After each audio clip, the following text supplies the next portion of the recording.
Welcome to this video on the Tiger Tank's first battle in the West.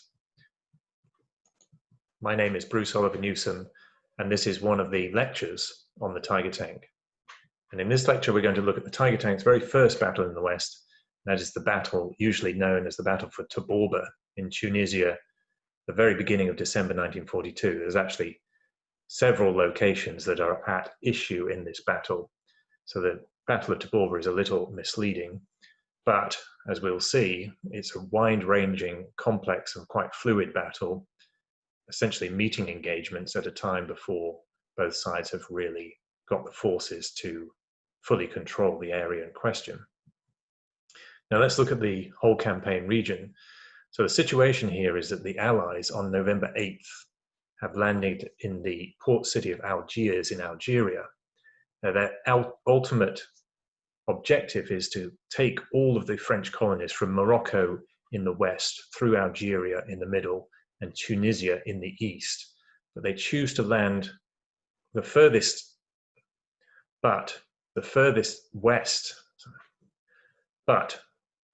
east they land initially is Algiers. And the reason for that is they want to keep their landing within the range of fighters based in Gibraltar. The downside of that choice is they then have at least 400 miles to cover before they get to the main port city in Tunisia on the northwestern corner of this region. Now these three territories, Morocco, Algeria, Tunisia, from west to east, they're nominally neutral. They report to the Vichy government in southern France, which is nominally neutral itself. Now the Vichy regime does lean towards the Axis politically, but at the same time, it resists Axis calls to base military forces in these territories. It does sometimes allow aircraft and warships to pass through its territory, but it does not allow them to base permanently. And at this stage, at the time of the landing, November 8th, 1942, there are no Axis forces here except for some observers and some attaches. But the very next day, that's November 9th, Axis forces start landing in Tunis and Bizerta on the north coast. And they're landing essentially airborne troops by air, and they're rushing some shipborne troops and heavy equipment, but it's mostly airborne troops, paratroopers and mountain infantry who are landed by air on November the 9th. And they rush westwards in the hope of taking key towns in Tunis and getting all the way into Algeria. So this presents the Allied forces with a dilemma, an enormous range of territory to get from Algiers to Tunisia, having assumed that the Axis would never land this quickly. Now, in between, this terrain is actually very difficult. So it's very mountainous, it has some deep valleys, it has some major rivers, it has some very muddy, boggy regions at this time of the year. It's essentially winter. It is desertified towards the south, but that's not the area in which either side is operating at this stage. So the Allies do try to rush to Tunisia. Now they get as far as Constantine overland. That's their first run. They're actually going to try to land at Bonnet, or Annaba, as it's known now, which is near the border with Tunisia. But its first overland race is to Constantine, and that's not actually going to end up as a bit of a dead end. So let's follow a fly-through of that very terrain from Algiers to Constantine. So Algiers, here's a major port with a beautiful big bay there. This is a modern image, obviously, overhead image. So Algiers was not as large then, but it was a significant port. So the Allies get to race across this reasonably flat terrain. The highway, the modern highway here, would take you about 4.5 hours to get to Constantine. In those days, assuming a ration speed of 15 miles per hour or 24 kilometers per hour, that was the speed limit for British wheeled vehicles, for instance. 15 miles per hour would take you 15 hours. And I have some war diaries showing that some of the travelers on this road were taking even longer than 15 hours. Essentially, it was a 2-day journey. So take that into context when you think about a race to Constantine. And here is Constantine. It's in a bit of a bowl by a river. Beautiful city over the flat terrain, but from here, the terrain is going to get a lot more difficult. And in fact, the Allies don't bother to keep going from Constantine. A modern highway, the overland journey from Algiers to Constantine, is pushing 250 miles or 400 kilometers. So the Allies choose not to take the overland route further from Constantine to Medjez. They're worried about Axis air activity, which is certainly dominant from Tunisia. And they're worried about insurgency. So they're particularly worried about insurrection against French rule and thence against Allied intervention. So they're going to take an expedition from Algiers by sea to the port of Bonnet, which is now known as Annaba. And Bonnet is only 63 miles or 101 kilometers from the border, which doesn't sound a lot, but the roads are not good. So the return to our view of the overall region at dispute here. So the Allies are going to send this expedition over the seas on November 12th to Bonnet. That's an unopposed landing. The Axis forces have not moved beyond Medjez. They just have still paratroops and some light equipment in Tunisia. They're planning on going further west, all the way into Algeria, but at the moment they can't get there. So the Allies have an unopposed landing, but they don't move particularly fast. One reason for that is the terrain. They're not logistically well prepared for this. In fact, they're not particularly well prepared in any sort of planning or leadership sense.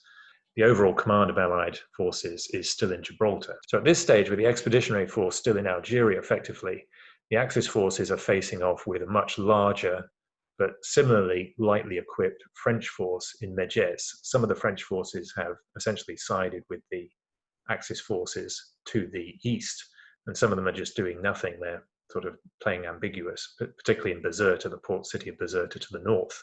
But in Medjez, a significant chunk of the French army of Tunisia is defending Medjez and blocking it. There's no fighting at this stage, but it's a standoff. So, with the Allies not getting into Tunisia, the Germans have time over several days to land more and more light equipment by air. And on November 14th, they set up a new Corps headquarters in Tunis itself. That's 15th Corps. Now, it's only on the 16th of November that the expedition from Bonnet actually really gets going, and it gets going in two directions. So on the north coast, it takes a minor coastal highway directly along the coast heading towards Bizerta. And that's going to get stuck because the Germans have already set up some roadblocks, which are not significant in heavy equipment, but both sides are operating pretty lightly and uncertainly. Intelligence is very poor on both sides. And that coastal advance keeps getting checked, and the Germans are very effective at checking it, withdrawing to a new defensible pass, and checking it again. The main expedition is going to be initially southwards to Ain Senor, and that gets going November 16th. Now, as I said, Allied forces headquarters remain in Gibraltar for most of this period, and in fact, Allied forces headquarters staff, they're split all over the place. The majority of them are still in London. Now, Dwight Eisenhower, the ultimate commander of Allied forces headquarters, which is this expeditionary headquarters for the whole of the Mediterranean, ultimately, he pays his first visit to Algiers from Gibraltar on November 13th. He's not going to permanently set himself up in Algiers until November 23rd, and he's not going to get to Tunisia until December. So there is a bit of a leadership vacuum here. Now, British First Army is the highest echelon underneath Eisenhower, and it's going to get to Constantine initially.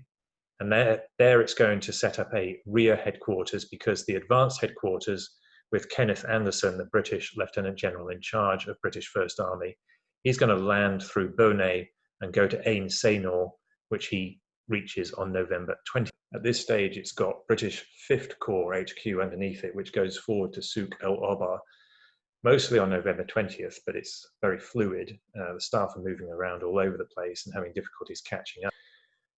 Now, 5th Corps itself can seem too grand, because essentially it consists of the British 78th Infantry Division with some airborne, both American and British, and some commando troops attached to it, split over both of these axes, the coastal advance and this inland advance. Now, the 78th rear headquarters goes forward to Souk El Khemis, which it reaches on November 23rd.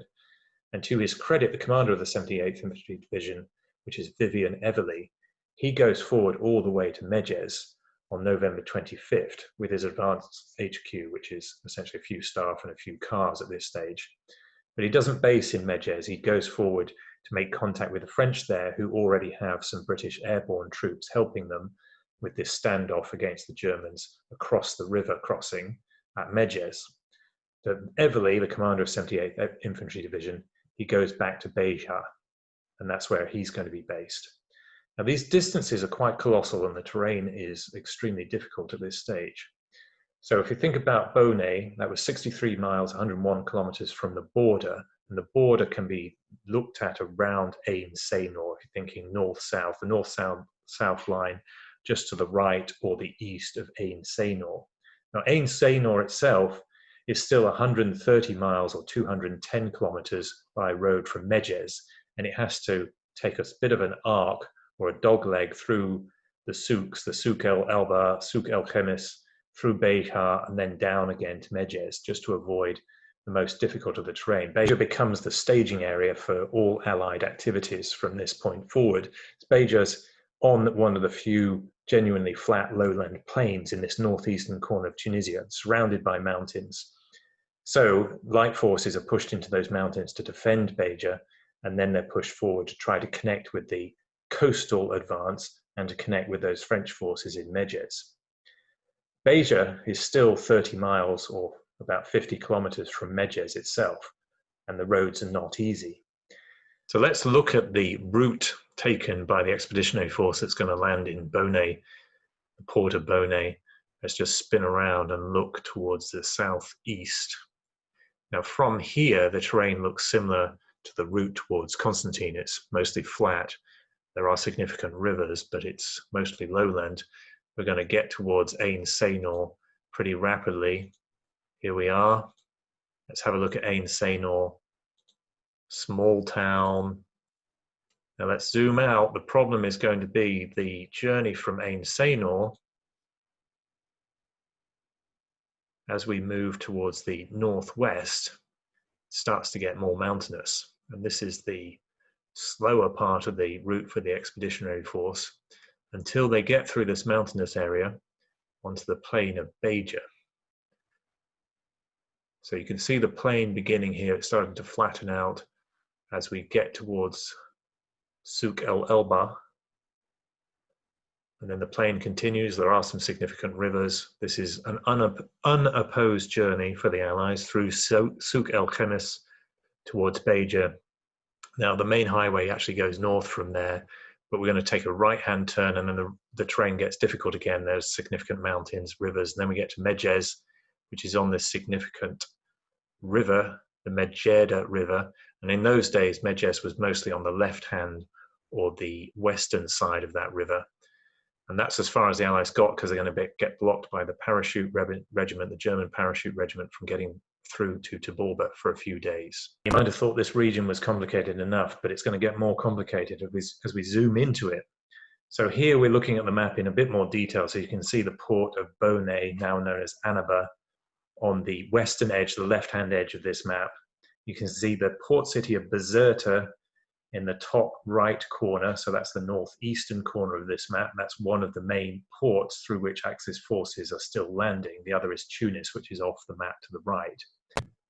Medjez is towards the bottom right or the southeastern corner of this map, and that is still where French forces with some British armoured cars, airborne troops, and a few infantry are confronting an even smaller force of German paratroopers over the river. And in fact, the German paratroopers managed to swim that river overnight and take the bridge and actually force back the superior Allied force. So let's go back to November 12th. That's the very first day of the expedition's landings at Bonnet. That's not the first day of the landings by the Allies in French Northwest Africa. That was at Algiers on November 8th. So we're already 4 days beyond that initial landing when we get to November 12th. The forces that initially took Bonnet, remember that's unopposed, but the first forces to be landed were by sea, the British Parachute Battalion and British 6th Commando. Very light forces, but they get forced into a sustained campaign just because the Allies cannot get, for logistical reasons and poor planning, they cannot get heavier forces into Tunisia for weeks.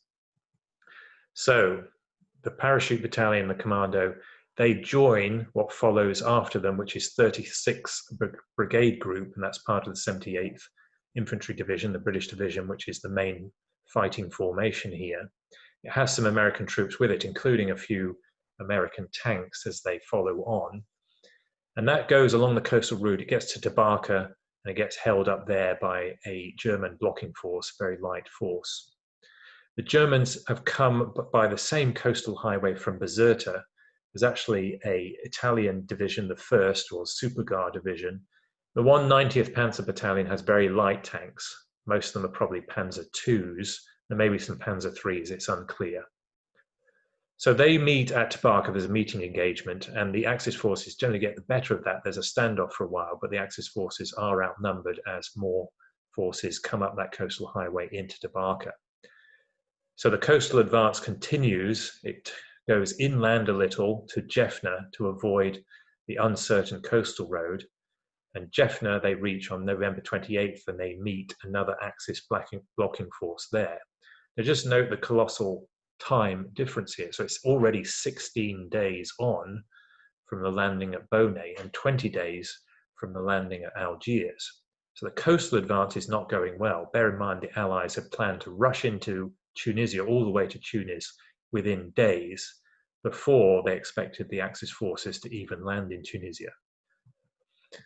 So the Allies come up with a scratch reactive adaptive plan. On November 30th, they're going to send 1st Commando, which is a new British commando unit. This is essentially a light battalion. They send it by sea to land at a promontory, not a port, land but essentially behind the Axis coastal advance. But they're going to get badly cut up, and they're going to have to retreat by the coastal highway, or actually through the mountains and forests along that highway, all the way back to Tebourba. It's essentially a debacle, but that's not how it's reported at the time. So let's go back to the inland route, which is the main route, and it's got the heaviest weapons and the largest forces. They're all trying to get to Medjez to reinforce the French there. Now, the first formation to go is 1st Parachute Brigade, and it's going overland. It's not landing by air, and it rushes to Beja by November 17th, at the time that the coastal advance reaches Tebourba. Now, following up, there are going to be some British infantry units and some American light tanks mixed up in various confused battalion groups, which are still not adequately described in the war diaries.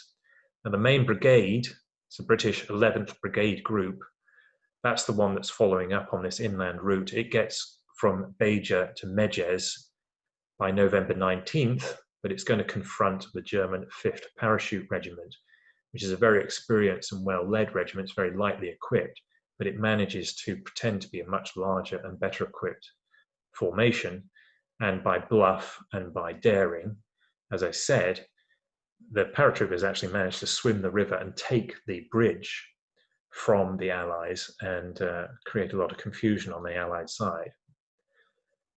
However, the Allies keep reinforcing, and their main armoured force is this thing called Blade Force. So Blade Force is named after the battle axe emblem of 78th Infantry Division.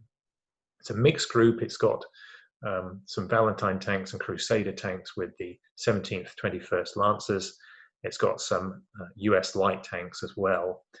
And they take an overland route to the north of Beja through some difficult mountains. They get onto the other side, the northern side of the mountain range, which allows them to get towards what is called Chuigui on the English-speaking side. And Chuigui is on some lowland just to the east of a pass through those mountains. And then from Chuigui, it's a short lowland flat hop to Tebourba, which Tebourba is a major town. It's the biggest town on this particular map other than Bonnet, and it's on the same river that connects through Medjez Elbab. So Blade Force essentially has a British part and a US part. The US part continues to Chuigui and occupies Chuigui and the pass through the mountains to Chuigui, and that's essentially some light tanks and tank destroyers from the 1st Armored Division.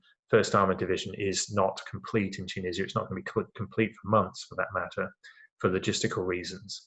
Now, the British part is the 17th, 21st Lancers, the Crusaders and Valentines. There's some armoured cars. from the Derbyshire Yeomanry. There's some infantry. They take a more northerly route, getting onto the highway between Mature and Chiwigui. British part of Blade Force is going to meet resistance on that highway to Mature to the north from the Italian Super Guard Division, or elements of it, with the German tanks of the 190th Panzer Division, and few tanks as they arrive from the 10th Panzer Division, which is not even a complete Panzer Division at this stage. It's been forming in France, and it's being rushed through Italy to Tunisia, and its lightest tanks are going through Bizerta. So by November 25th, there is a standoff on this highway to Mature. So the British had plans to go all the way to Mature and then to Bizerta to link up with the coastal advance. They're not going to get there. They're held essentially at a farm nearer to Chiwigui than to Mature. And 26th of November, the German paratroopers at Medjez, they actually withdraw because they can see the reinforcements coming in, and they realize they cannot hold what they've already captured in Medjez. So they're going to withdraw most of the way to Tebourba. The Allies don't know where they've gone. They've disappeared into the mountains. So 11th Brigade Group is going to send most of its forces by highway on the left side of the river between Medjez and Tebourba, and occupy Tebourba pretty much unopposed. And they're going to try to go all the way to Jadada, to the east of Tebourba, although they're going to meet resistance there, and they're not going to take it, although curiously enough, journalists are told on the Allied side that Jadada is in Allied hands. This is all happening on November 27th. And as it happens, some US light tanks are going to raid all the way to Jadada and have some success against the Axis airfield there. So let's look at the area around Chiwigui. So Chiwigui is right at the center of this particular map. And I've made this up from two separate sheets in the 1 to 50,000 series that the Allies were using. Actually, both sides were using facsimiles of earlier French maps. So essentially, both sides are looking at these same 1 to 50,000 maps. Now, they don't appear to line up in their imagery. That's because the sheet at the bottom, that is mostly the French facsimile unaltered. And it's not as developed as the sheet towards the north, which is a French facsimile, but more developed, more colorful annotation and some overlaid annotation by the British. Both sides are using these 1 to 50,000s, although in November, the 1 to 50,000s had not fully reached the frontline troops. So some of them are actually using 1 to 200,000 scale maps, which are totally inadequate for the complexity of this terrain. That explains some of the command failures that are going on. So Chiwigui is at the center. It's surrounded by olive groves. That's what those dashed green diagonal lines are supposed to represent. And then there's a mountain range from the bottom left of this map running north towards Mature, and within that mountain range there's Chiwigui Pass, and the blue arrows are signifying the route taken from Beja along the northern lowland side of the mountain range through Chiwigui Pass to Chiwigui, the village itself, by the American tanks, which reached Chiwigui unopposed on November 25th, although they're going to have more fighting on the other side of Chiwigui Pass, with Italian and German forces coming down the highway from Mature from the north. Now, Tebourba is towards the bottom right corner of this, so the southeastern corner. Tebourba is a major city. It takes about 5,000 residents. The residents have mostly evacuated, and it's unoccupied when 11th Brigade Group comes up the highway from the middle bottom of the map here. It's coming up from Medjez. It's curving around the left hand or the northern side of the river into Tebourba, and then there's a track, two tracks actually, going to the right or towards the east, either side of a major mountain, which is marked here as Jebel Mayana. And those two tracks, or roads, they were roads at the time, but tracks by our standards today, they go to Jadada, which is going to be the high tide of the Allied advance until 1943. The American advance takes this concrete highway, which is this pale line from the bottom of the screen to the left of St. Joseph Farm, and then it's curving to the left towards Chiwigui. Chiwigui Pass is towards the top left corner of this image, and then the highway to Mature is going left of the image on this side of the mountain range. So on this side of the mountain range, to the north or west of the mountain range, the land is reasonably flat, but it is hilly, and there's plenty of potential to defend. and at this stage it's quite wet too. Chuiguyu Pass is very easy to defend. That is a genuine mountain range, and Chuiguyu Pass is a very narrow pass, curvaceous pass too, and this highway, although it's a highway for the time, it's barely a 2-lane highway. It's not particularly wide. Now this is an image again taken by the Americans after the campaign. This shows Chuiguyu Pass. So it's coming from the right or the west and curving to the left or to the east. And the Lu is just to the left of the highway as it proceeds sort of diagonally towards Jebel Mayana towards the top right of this image. This image is showing the western side of Chuiguyu Pass. So here you've got the 17th, 21st Lancers doing some maintenance on this western side of the pass. The pass is behind them on the horizon or over the horizon towards Chuiguyu itself. 17th, 21st Lancers are defending that road from Atur, which is coming in from the north.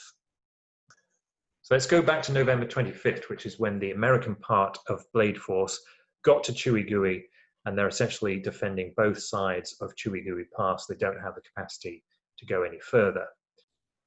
To continue to watch the whole video, go to patreon.com/Bruce Oliver Newsom.